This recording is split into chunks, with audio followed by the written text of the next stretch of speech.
Em 2008, o Brasil lançou um documento que mudaria para sempre a forma de pensar a sua própria defesa.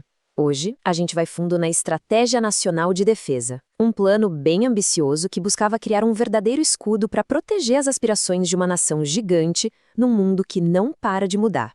Vamos começar com essa frase que está bem no coração do documento. Ela define uma identidade nacional, sabe? A de um país pacífico, que vive em harmonia com seus vizinhos. Mas, se essa é a base de tudo, isso leva a gente a uma pergunta bem óbvia, na verdade. E aqui está o grande X da questão. Se a paz é o caminho, por que criar um plano de defesa tão transformador? A resposta, segundo a própria estratégia, é que num mundo onde a força muitas vezes dita as regras, só a boa vontade não basta para garantir a soberania. Para a gente entender a importância desse plano, a gente precisa olhar um pouquinho para trás. Historicamente, o debate sobre defesa no Brasil era bem limitado. As ações eram pontuais, quase sempre uma reação a alguma coisa. Faltava uma visão de futuro, um objetivo comum que unisse as Forças Armadas e a nação. A mudança de mentalidade foi radical. Antes de 2008, o planejamento era todo fragmentado, focado em comprar um equipamento aqui e outro ali.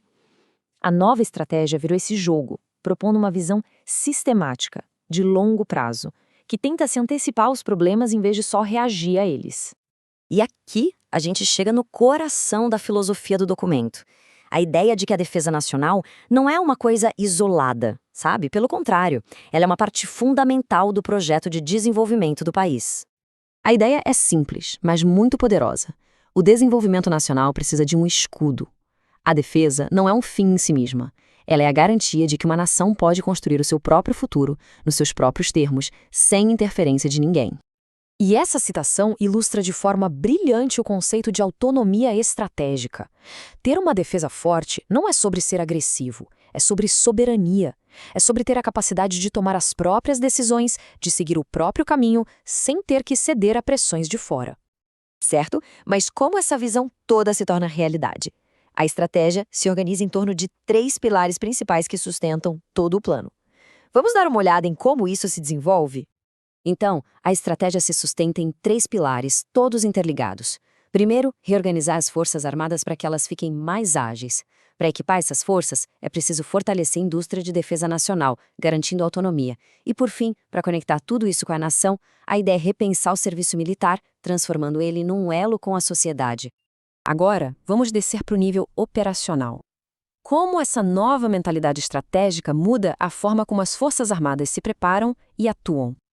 A resposta está no conceito-chave. O número 3, de novo, dessa vez, ele representa o que ficou conhecido como trinômio estratégico, que passa a orientar toda a organização e o emprego das forças. Esse trinômio é a espinha dorsal da nova forma de operar. Pensa bem. Para defender um país continental, primeiro é preciso monitorar e controlar, ou seja, saber o que está acontecendo. Depois, ter mobilidade para chegar rápido em qualquer lugar. E, por fim, garantir a presença do Estado, afirmando a soberania em áreas-chave. Na prática, esse trinômio redefine a missão de cada força. A Marinha foca em negar o uso do mar a um possível adversário, e, para isso, o submarino nuclear é a peça-chave. O Exército aposta na flexibilidade, com brigadas móveis prontas para agir em qualquer terreno. E a Força Aérea se torna os olhos e ouvidos do país, buscando independência tecnológica para vigiar e controlar o território. Mas talvez a ideia mais poderosa de toda a estratégia não seja sobre um inimigo específico. O documento parte do princípio de que o Brasil não tem inimigos. O verdadeiro desafio é outro: como se preparar para um futuro que ninguém sabe como vai ser.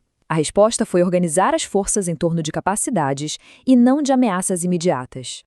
Essa frase final resume toda a filosofia do plano. É uma estratégia de dissuasão, pura e simples. A lógica é que a melhor forma de garantir a paz amanhã é estar preparado para se defender hoje. É construir uma força para que, idealmente, ela nunca precise ser usada.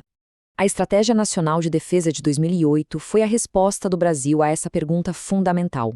Um plano para construir resiliência, autonomia e a capacidade de proteger seu próprio destino. Não importa o que o futuro reserve. Uma questão que, no fundo, toda nação, em todo lugar, precisa ser capaz de responder.